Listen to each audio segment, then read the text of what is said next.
wabeerawo ebikujjuko ebiwerako okujaganya okw'amaanyi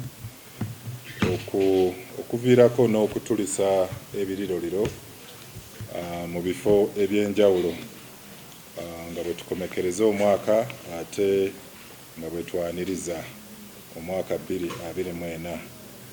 So mulimu okutulisa ebiriroliro ebitera okukolebwa nga tubeera ne bakontrakita abaweebwa omukisa guno ku lw'obukugu n'engeri y'okutambuzaamu ebiriroliro bino.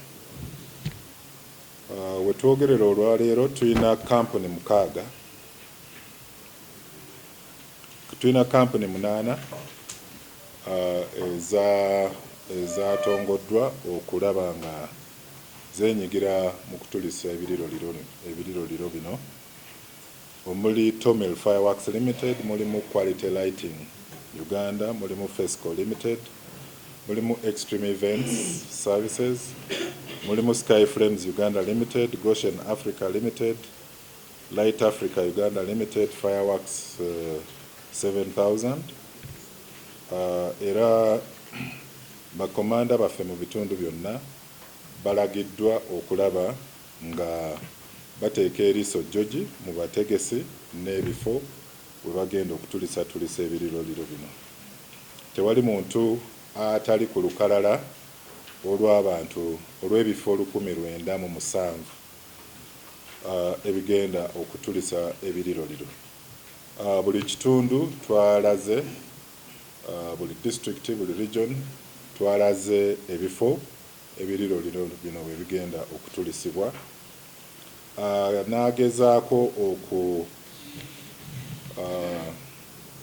okutulisa ebiriroliro bino nga tali ku lukalala luno ajja kuvunaanibwa wansi w'etteeka erifuga ebitulika oba Explosives Act.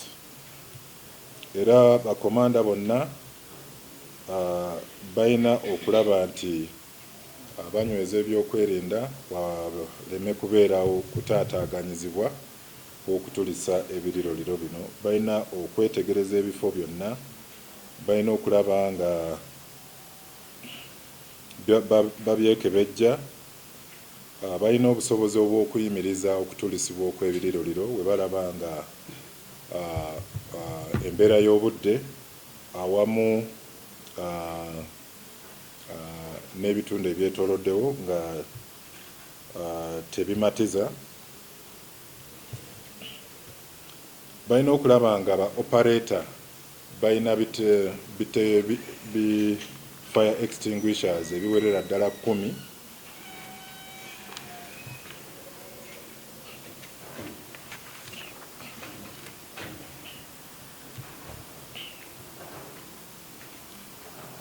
tewali bantu bagenda kukkirizibwa oba okubeera okumpi oba n'okupaakinga mu kifo mwe bagenda okutulisa ebiriroliro bino.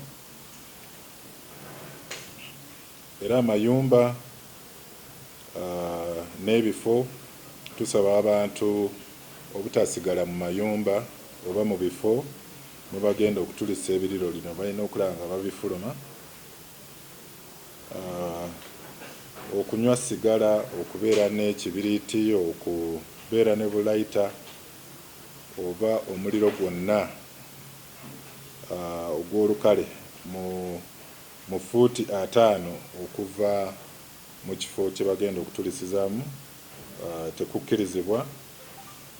Abantu abatamiivu, abayagayaga, abantu abali ku ddagala tebakkirizibwa kubeera kumpi na kifo kino we bagenda okutulisiza. Ababeera n'amasimu oba ababeera ne radio frequency kumpi n'ebifo bino tebakkirizibwa.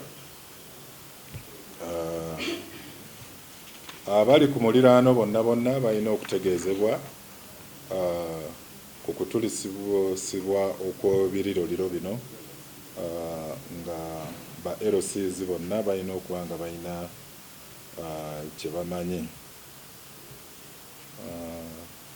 n'okulaba nga tukumaakuma abantu.